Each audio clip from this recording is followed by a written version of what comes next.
right now on News Channel 8 at 5. As a record-setting Arctic blast ravages the Northeast, we are feeling the frosty effects right here in the Tampa Bay area. Good evening, I'm Keith Cate. I'm Jennifer Lee. Thank you for joining us tonight. We saw our coldest temperatures of the week overnight, and that chilly feel continued today.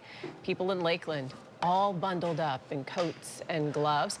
Storm Team 8 meteorologist Steve Jervey joins us now with an update on what we can expect tonight. At least one more night of this cold, right? One more night of this cold. I saw somebody walking downtown Tampa today with the full scarf on. And I was just like, well, okay, they're prepared. Own it. Another cool night ahead, so that the scarf will likely come in handy for some folks. 35 degrees, that was our low temperature observed this morning. The coldest number of this particular round of chilly air in place. So we got another cold night ahead. That was today's low temperature. Tomorrow won't be as cool. We're coming out of this cold hole here. Freeze warning Saturday 2 a.m. to 8 a.m. That is for the northern areas. Citrus, Hernando, Sumter County. Temps 28 to 30 degrees for 5 to 7 hours. So just by looking at this, you see that the cold weather alerts, the freeze warnings, are not as extensive as they were 24 hours ago.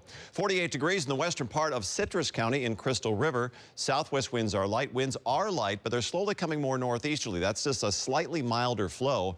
And of course, light winds lead to quick cooling here in the evening hours. The forecast low temperatures are generally above freezing in most of the area, but inland areas, you got to watch it. You could be very close. You might want to take those precautions, even if you are not under an official freeze warning. Just know that. Land O'Lakes 33 degrees, 30 in Inverness, 28 degrees in Brooksville, 42 degrees in St. Petersburg. Of course, we'll have more on the forecast coming up. All right, thank you, Steve. And if you think it's cold here, just check out what's happening in the Northeast. The National Weather Service has Boston breaking a record for its highest tide ever recorded. 15.16 feet, the new record. That breaks the old record of 15.1 feet. Still pretty doggone high and cold. And that was back in the blizzard of 1978. So here's the reason for all this. These are new satellite images just released by NOAA of this winter storm. The animation uses both visible and infrared imagery to display the full path. It shows the storm blasting the south with snow, then moving up the coast Wednesday before intensifying off the northeast. With images like that, it's no wonder air travel is being severely affected. At Tampa International, the words you're most likely to hear right now are canceled, delayed, rebooked, and stranded. News Channel 8's Jana Jones joins us now live from the airport. And Jana, some people there simply can't catch a break. No, they can. Good evening to you, Jen. The frustration is growing here at this airport, and so are the cancellations and delays up here on this board. Many people told me today they'll be spending the night right here in this airport. What have you been doing for an hour and 25 minutes? Well, about 55 of those minutes was literally waiting on hold. This Ireland family showed up to the JetBlue counter this morning trying to get back home with a connection through Boston. The JetBlue lady was quite was nice, but she said that it's looking like the soonest we can get to Ireland is Wednesday. Oh my goodness, what are your plans? What are you thinking? Oh, we don't know at the moment. My daughter is actually on to Aer Lingus to see if we can try and sort something else, maybe get a connection to some other part of the country. Wishful thinking. The Daly family got more bad news at the ticket counter. People staring at these boards in disbelief. The Calendar family dealing with a similar air nightmare. And we're stranded. With the next flight going out is tomorrow at 5:30 in the morning. So we're going to have to spend the night pretty much at the airport. His wife trying to stay positive. Her husband not buying it. I just rented a car this morning, returned it, got to the airport. Now they're telling me I'm not going to be able to make my flight. So now I'm going to go back to the rental car place and rent a car. So this is going to really put me back about $300 or $400. This is a bad time for travelers, but a very busy time for car rental companies and hotels. Jen, a lot of hotels around here are booked, so those people who are delayed or canceled are just SOL. Wow, people are just having to pack the patience for sure. We wish them well. Jana Jones live at Tampa International Airport. Thank you. A house fire broke out this afternoon in Palm Harbor. News Channel 8's Jamel Lene was out on a story and just happened to come across it. She's out there live right now. So, Jamel, how did you end up finding this fire? Well, good evening to you, Keith. We just happened to be driving north on Palm Harbor Boulevard, heading to Tarpon Springs when we saw black smoke in the air. Now, we thought maybe this was a brush fire, but as we got closer, we saw there was nothing but homes nearby, and we turned into this neighborhood and found this house on fire. A loud boom can be heard as a house fire in Palm Harbor grew out of control Friday afternoon. Neighbors and spectators saw the black smoke from miles away. It was close, but, it wasn't the neighborhood. I'm like, my God, it was just so engulfed. And even far away is US 19. You can see the flames. The homeowner came running out for help on Blue Jay Circle just after 2:30 p.m. Flames were at least 15 to 20 feet in the air when Palm Harbor Fire Rescue arrived. Neighbors quickly grabbed their belongings and evacuated. Crews worked to battle the fire as the flames consumed the home and trees and threatened properties nearby.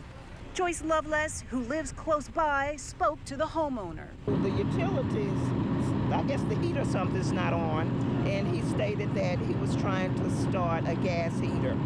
And he said it got out of control on him. She just happened to be dropping off clothes at the church when she thought the homeowner could use them instead. Nothing can cheer you up from losing everything you have. And according to him in his conversation, that was everything he had. And there are no injuries reported. Again, we were told that he's the sole occupant of this house. And again, the fire investigator is here working to determine the official cause. And what is that homeowner's plan tonight, Jamel? Well, we were talking to some neighbors, and we've been told that several of them have offered him a place to sleep for the night, but Red Cross is also on scene assisting. Jamel Lene reporting live in Palm Harbor. Thank you. The Trump administration is firing back after a book released today describes chaos at the Trump White House. President Donald Trump says Fire and Fury is full of lies. But the top Democrat of the Senate Intelligence Committee says he wants to hear more from one of the book's sources. D.C. correspondent Bree Jackson joins us now live. And Bree, you spoke with Senator Mark Warner about what this could mean for the Russia investigation. What did the senator tell you? Senator Mark Warner tells me that he does believe that Steve Bannon is a hothead, but he says that if Bannon knows something that could help with the Russia investigation, then Warner wants to hear from him. If Mr. Bannon has got more than just opinions, but actually some facts to back that up, I'd love to hear from him. Senator Mark Warner wants the truth about what happened between Russian officials and the Trump administration. The Senate Intelligence Committee co-chair says if Steve Bannon has answers, then he should testify. When Donald Trump Jr. and Jared Kushner and other Trump affiliates met with Russians and the Russians offered dirt on Hillary Clinton, they should have turned that over to the FBI. In a newly released book, Fire and Fury, the former White House chief strategist calls the 2016 Trump Tower meeting between Trump campaign officials and a Russian lawyer treasonous. The White House shot back. I think that is a ridiculous accusation and one that I'm pretty sure we've addressed many times from here before. And Senator Richard Burr, the top Republican on the Senate Intel Committee, says he doesn't see a need for Steve Bannon to testify on Capitol Hill about a meeting that he did not attend. And now White House officials are among those raising questions about Bannon's credibility. Why in the world would Bannon say these things? George Washington University political science professor George Nordlinger says Bannon was not as powerful as he led others to believe. So far, the Senate Intel Committee has interviewed more than 100 people since its investigation started last January. It remains to be seen if they'll add Bannon's name to that list. Senators say they plan to get to the bottom of Russian interference before voters head back to the polls. Now, Michael Wolff, the author of that book, is standing by his work, while the president says he did not authorize access for Wolff to the White House. In Washington, Bree Jackson. Thank you so much, Bree. Well, tonight, a despicable crime. A Polk County man is accused of running a fake charity for veterans to line his own pockets. News Channel 8's Melissa Marino joining us now live in Polk County with that story. And he talked a good game, Melissa. Yeah, so we've heard, take a look, even coming up with these elaborate, very official looking posters, but we are told none of this money was going where it should have been. We're a veterans charity organization. We're called Power to Our Veterans. In this video, obtained by undercover investigators, Christopher Edwards talks about his so-called charity, Power to Our Vets. But state investigators say it's all an act. The charity, bogus. There was never a real charity. It was just a complete scam.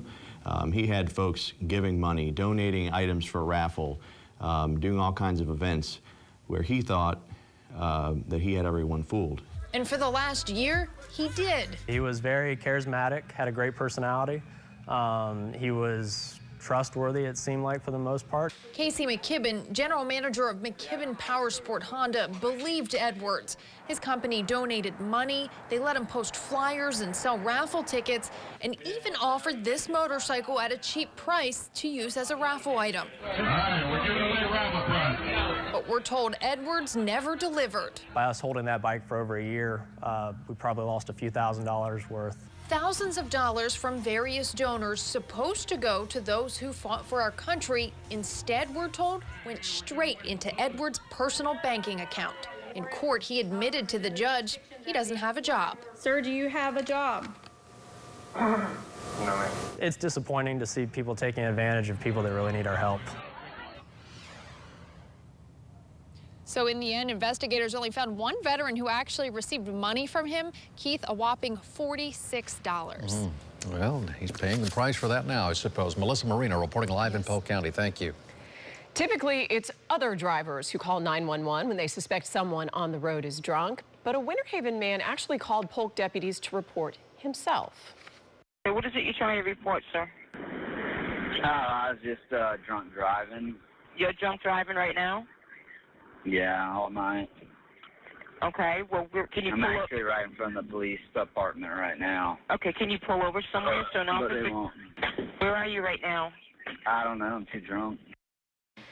Deputies tell us Michael Lester made that call on New Year's Eve. Fortunately, they were able to stop him before he hurt anyone. Winter Haven police are hoping you can help identify a purse thief. Surveillance video is from Walmart on Cypress Gardens Boulevard yesterday morning. Take a look. You see a woman walk past the cart with a purse in it, then turn around and take it with her. It's right here. The victim accidentally left it there and actually did come back to get it once she noticed it was gone. And Pinellas Park police are trying to find this hit-and-run driver. Watch the top of your screen. You see what looks like a white-colored Jeep barrel into a parked car. This happened on New Year's Eve. Or New Year's in the 8200 block of 43rd Street. The vehicle should have front-end damage as a result of that crash. Clearwater firefighters are still trying to figure out what started a fire at a home on Masters Drive. This happened around 10 o'clock this morning. One person was inside at the time, but they made it out safely. We're told the fire started in the back corner of the house. And an undercover drug bust. Authorities tell us Cody Frost sold fentanyl to undercover detectives on 4 separate occasions out of his Sarasota home. Frost's roommates, Theodore Phillips and Michelle Corbin, were also arrested. Well, the man who took the Bucs to the Super Bowl may be coming back to haunt us. Coming up next, Jon Gruden will be stepping out of the broadcast booth and back out onto the field with the Raiders this time around. Andy Sabo has the new developments on the big return. Also ahead, answers behind the cause of this tragic plane crash that took the lives of a family of 4 Bay Area residents. Won't be coming anytime soon. The reason behind the delays in the investigation. Members of the outlaw biker gang came to this funeral home today to pay respects to one of their own murdered on the streets of Pasco County. Coming up, we'll tell you why Sheriff Chris Nacco is concerned that murder may lead to other problems. Eagle 8 HD coverage is brought to you by your Suncoast Hyundai dealers. Visit your local dealer today or shop buyhyundai.com. Costa Rica's Civil Aviation Agency says it will be months before the cause of last week's plane crash is determined. 12 people died as a result, including a family of 4 from the Tampa Bay area. The reason for the delay, the aircraft was badly burned and did not have a flight data recorder. Experts from the NTSB are assisting, as well as the FAA. And the NTSB has released its preliminary report on last month's deadly Amtrak derailment in Washington state. That train was going 78 miles per hour before it flew over an overpass onto a highway, killing 3 people and injuring dozens. It was traveling through a 30-mile-per-hour speed zone. Former Buccaneers head coach Jon Gruden is officially returning to coach in the NFL. Andy Sabo joins us now from our Tampa News Center. And Andy, this has been pretty much the worst-kept secret in the NFL this week. That is right, Jen. Speculation of Jon Gruden stepping out of the announcing booth and back onto the field has been growing. And according to ESPN, the Oakland Raiders will introduce Gruden as the team's new head coach on Tuesday.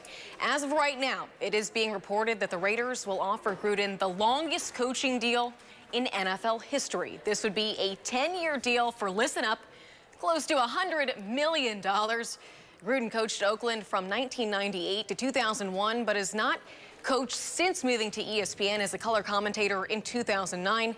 A press conference for Gruden is supposed to be held on Tuesday in Oakland. Now, the last time Oakland won a Super Bowl was in 1981, and the Raiders are hoping Gruden is the right choice to lead the team back there. Well, do we know if there's a time specifically set for the press conference on Tuesday? Jen, as of right now, there is not. However, if that information is released today, I'll let you know. Eager to hear all the details. Annie Sabo live in our Tampa News Center for us tonight. Thanks, Annie. Now, Max Defender 8, the world's most powerful radar, and your Storm Team 8 forecast with Chief Meteorologist Steve Jervey. Well, keeping up with our very dry weather, obviously we're talking about freeze warnings. There's not much moisture in the atmosphere, so we're not forecasting for the short term anyway any precipitation. Max Defender 8 is quiet at the moment. As we look at some of the observed lows this morning, 30 degrees. Way up to the north of us in Inverness, 23 in Brooksville, 40 degrees in St. Petersburg, 33 in Winter Haven. Didn't turn out to be as cold because we still had a bit of a northwesterly flow and some high cloudiness across the area, but was enough to help hold up those temperatures just a little bit. Meanwhile, across the rest of the state, 29 degrees Pensacola, 46 in Miami. That's very cold. That's why those lizards are falling out of the tree. Iguanas, I guess, right? They're just stunned. They're okay. High pressure back to the northwest. Some high clouds continue to stream across the state. And these are high clouds. They don't do a lot to reflect heat back into the atmosphere, but they do have a small factor. 54 degrees at the Lake Club in Lakewood Ranch, and it's cool. A few clouds around, too, with that northeast wind. I'll jump back. I want to show you a few more cameras here. 27% relative humidity. Out in Apollo Beach at the Tico Solar Array, it's 52 degrees right now. Quite a few clouds at the moment. Again, the kind of clouds you saw streaking across the area. Probably some mid-level cloudiness in here as well. 45 degrees at Innisbrook in Palm Harbor at the moment. Greens still look pretty good. And 51 degrees at the beach, setting up a nice sunset with a few of those clouds in the picture. Again, clouds are good in terms of helping to hold up the temp. 61 for a high Saturday, 67 on Sunday. That's your warming trend really Saturday after this upcoming cold morning. Chilly temps go above normal by Monday and Tuesday and stay there for a while. Comes with a small rain chance too, you'll see on the 8-day forecast. At 7 a.m. 37 degrees, warmer than last night. There's only the freeze warning for the northern counties in this case. 53 Temple Terrace, Lutz, Brandon, 49 degrees Largo, Clearwater Beach, 47, Treasure Island, 53, Sun City Center and Temple Terrace and Dade City, 52 in Sarasota, 55, Lake Placid, 51 degrees currently in Brooksville. RPM forecast computer model shows a few clouds moving across the area. Saw that on the satellite imagery, and that's what the future forecast will continue to call for. So not completely clear skies here. Saturday morning, a few spots. Freezing, so bundle up, especially those northern areas, inland areas too. And as I always say, if you have any kind of thought about whether or not you could see a freeze at your house, go ahead and take those precautions because there are local areas that can be close to that number. High pressure to the north of us Sunday morning, not as cold, but still a jacket, not too bad of a start to the day.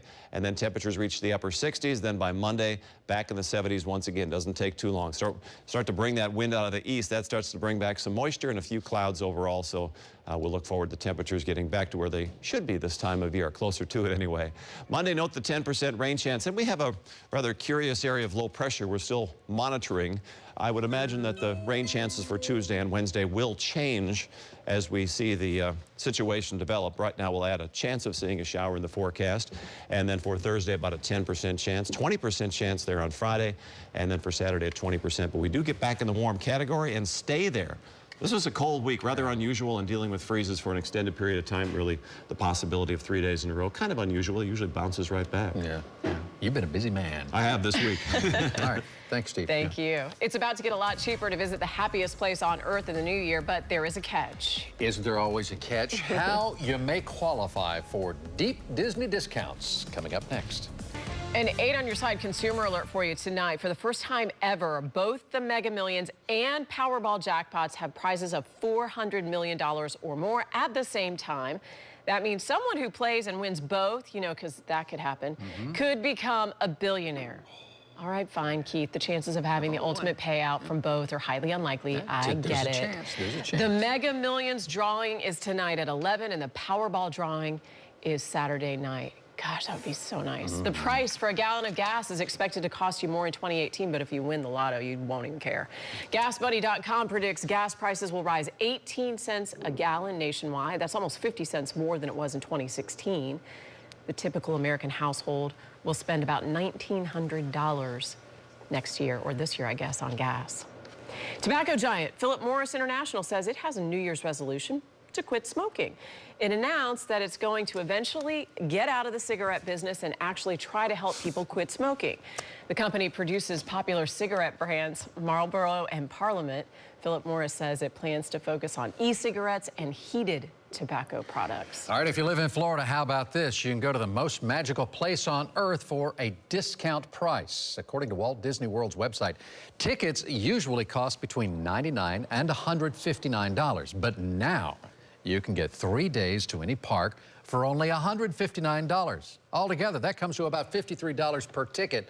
The set of tickets expires 6 months after the date of the first use or on June 24th. Josh Benson will be taking advantage of that. I mean, I get to that place so often. You got to be a you're like Florida resident, and then you get the best deal. So if you live in Florida, you're in.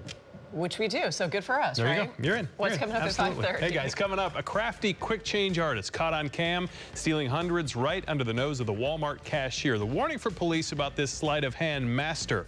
Take a look. Also, the federal crackdown on states that have legalized recreational pot have a chilling effect on Florida's medical marijuana distribution. We're going to break down the cannabis battle. That's coming up at 5:30.